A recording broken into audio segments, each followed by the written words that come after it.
Today I thought I would share with you guys how I change strings on my Les Pauls, the process I go through to get them sounding great, in tune, ready to rock and roll. And I'm trying something new today. I'm going 9 to 42. Forever I've always used at least 10 to 46, but I'm trying to make life easier, so I'm gonna try out the 9 to 42. These strings have been on this guitar for way too long. I think it's coming up close to either 9 months to a year, which is insane. But I do use Elixir strings and I don't know, I'm lazy. But every time I change strings, I go through the whole process, polishing the frets, cleaning the fretboard, making sure it's nice. First thing, I know you guys always have questions about my my windings here. I'm gonna answer that in another video. For right now, you guys might not have to go through this process, but I have to untangle my knots. Okay, I got them untangled, so now the next step is to go through and I just unwind them. Some people, will cut their strings like right in the middle, and they kind of do that, and then they'll kind of take this off, and then they'll take the bridge off. I actually just kind of like doing it like this. I don't like cutting the strings. If you notice, I don't like cutting strings at all, so why would I do that? One last string. Oh, that headstock is dusty. Wow. One more. There we go. Now at this point, I literally just pull off the bridge like that, or the tailpiece, and I'll deal with that later. Now the next step, if you can come close here, babe, you can see the fretboard is just disgusting. The frets have some wear, they're really dull. I can't get rid of the wear, but I'll polish them up and I'll clean the fretboard, and I'll clean up all this dust and stuff like that off of the guitar. And I'll kind of see you guys back next in the next step here, cleaning the fretboard. All right, so what I'm doing here is I grabbed an old, just kind of rustic towel that's seen better days. And then I've got, I don't know if this is even meant to do this, but I'm not really trying to use it for polishing or cleaning. I'm just trying to get some of this gunk off of the actual fretboard before I go back later and oil it nicely. All right, so I pretty much got the fretboard cleaned. It's not perfect, but I'm gonna come back later and do some final touch-ups before we oil it. But the next step is polishing the frets, which is something that I didn't do for many years, but I started polishing the frets, and it's something I literally can't live without. It makes the guitar just feel brand new when you got it all restrung up, re-oiled, and all that. So I just love going through that process. But what I've never done before, there it is. I'm trying this, I got it in a little Ziploc bag, but I'm trying this new fret polish. So this kit comes with some fretboard protectors, which is really cool. You just put this over the fret there itself, and it gives you some room to polish without scratching or getting anything on the fretboard, which is great. And then you got a skinnier one for the higher frets for it works well. You might think your frets are super clean and they don't need to be clean, but come down here. I don't know if you can see it on the camera. The lighting's gonna allow. So I've done the first 5 frets so far, and this is one of the pads, and it is just completely covered. And then look at this. This is the kind of polishing cloth here. All right, I'm gonna grab out of this pack another little pad. I should have probably read the instructions of the exact way to use these, but who reads instructions? Not me. All right, let's get in here. This is a fresh one, so we'll see how dirty this particular fret was. Look at just from that little bit I've done. Oops. There we go. I'm gonna have to wipe off this fretboard in a moment. Oops. Next fret. We'll see what happens here. Man, there's a lot of compound in this thing. Hopefully I'm not doing something wrong from the instructions, but it can't be too bad, huh? I can see the difference. I don't know if it's coming across in the camera, but I can see how the kind of gunkiness of those, and then how clean and ready to shred those ones are. We got it all polished and cleaned. Every single fret's looking nice and shiny. Now the next step, like, I'm not a professional at this. This is what I do, and I have great success. I have some of this right here. Is this healthy for the guitar? I don't know. I think it says good for dark wood, so hopefully it's good for rosewood. I guess we'll find out in a few years if it's good or not. So all I do to get this started is I take an old towel and I just kind of dab a little bit on there, and then I literally just go to each fret and I lightly just rub it like this. I'm gonna come back through a couple times. We wanted to let it sink into the wood there. So now I'm gonna go back through and kind of put a little bit more pressure. I'm gonna let it sit, and if it soaks really quick, Like if it soaks in the wood really quickly, to me, I'm like, oh, that needs a little bit more hydration from the oil here. And so I'll probably pass another coat. So we got that nicely oiled with one coat, and I'll let that sit and we'll come back, see how it is. All right, so it's been about 15 to 20 minutes. And as you can see, in some areas, it hasn't soaked in. So to me, I think I'm gonna do like a final kind of wipe through. I think it's enough. Is this science right? No, because there was no science used. Now we're gonna clean the headstock. Probably not gonna clean the body. I don't really care that much. It's gonna get beat up anyways. Now we're over to the tailpiece, which looks like this. And dang, this is actually pretty light. They call them the lightweight kind of tailpieces. And they aren't kidding. So I've left them on here at this point. I just try to push them through here. And you guys might be wondering, probably see things with Les Pauls and kind of Tune-O-Matic stop tail kind of setups. The top wrap thing. Now I'm going to top wrap this again, which it was before. And personally, through top wrapping and not top wrapping the strings, I don't notice a difference.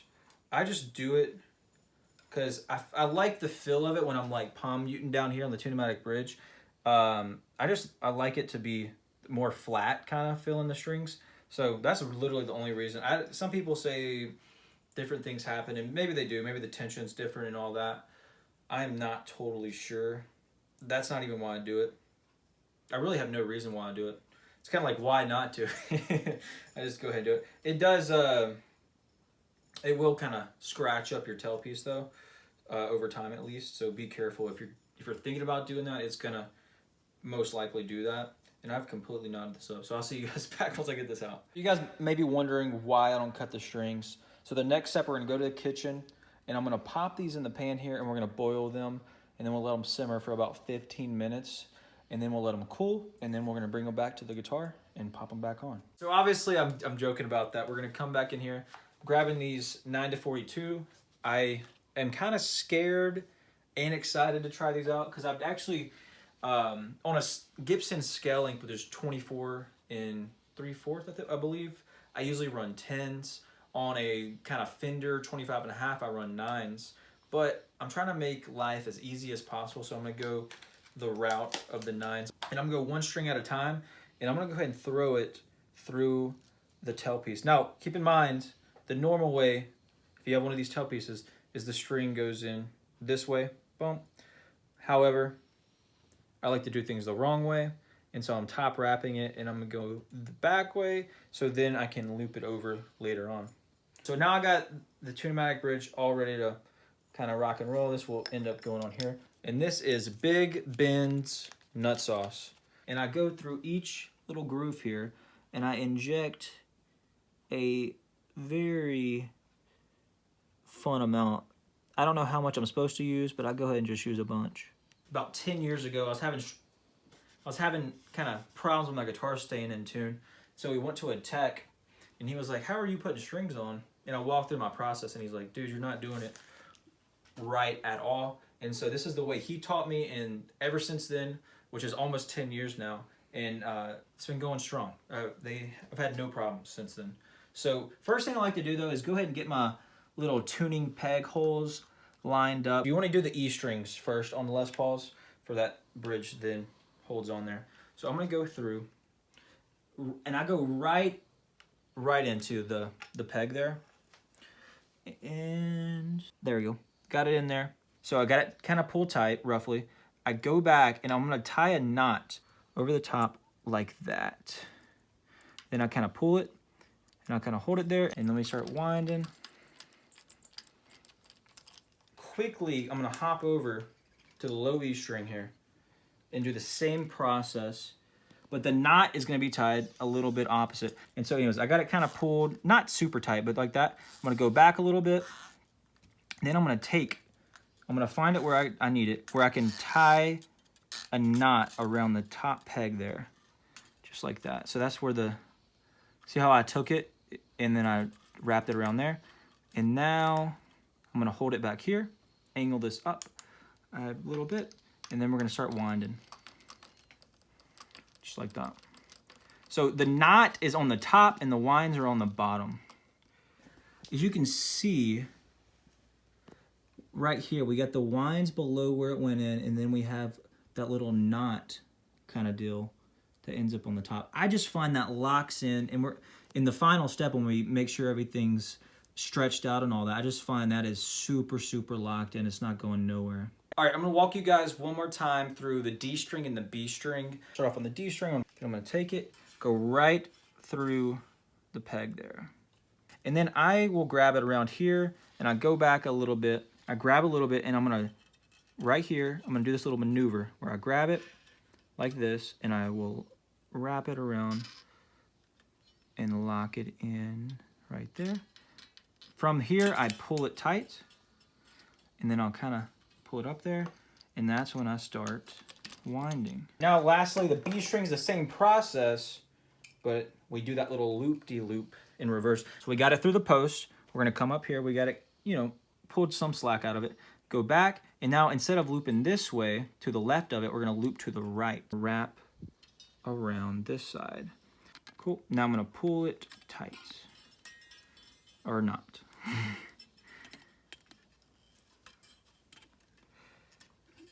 There we go. Cool. Now at this point, I'll hold it down. And I just have fun with this. Okay, now it's all strung up. We're good to go. It's tuning time. Now I don't have a tuner on hand, so what I'm gonna do is hit one of my other guitars. This is tuned to half step. It's roughly in tune, half step down. I'm gonna go through, and literally I kind of usually hold it down here, and I'm gonna pull and stretch just the mess out of them. There's that one. I'm really just yanking it. I don't like doing like bends on the fretboard or anything like that, because I find why put unnecessary stress on the frets when you can just do it like this. So we're going through. Now this guitar is gonna be way out of tune, but you're gonna, by following this process, you're gonna get to a point where the guitar doesn't go out of tune. And you could pull it on it all you want, crazy, and it's gonna be locked in. Cool, I'm gonna get it back in tune. Close enough, do it again. Just really get any slack out of these strings so they don't ever slip. See, I did it much better that time. Tune it up again. That's a little out, but sorry.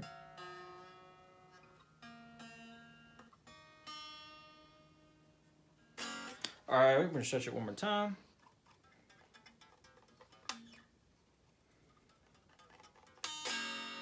Wow, it's holding tune pretty good. After this, what I would normally do is play for about 10-15 minutes doing, I find like bluesy stuff really, really good, like doing a bunch of weird bends, kind of doing minor third bends, whole step bends on different strings, really all strings, doing, a lot of people just bend on the kind of unwound higher strings, but it's really good to also bend on the lower strings, especially to help the tuning, and then just continue to keep retuning over and over again. Whenever it slips out, retune, retune. The last and final step is to come down here, and you want to loop, put a little loop-de-loop, and then just like this. Do one more. Boom. I find tying these knots right here. You know, we already tied knots around the post. Tying knots up here helps lock it in even more.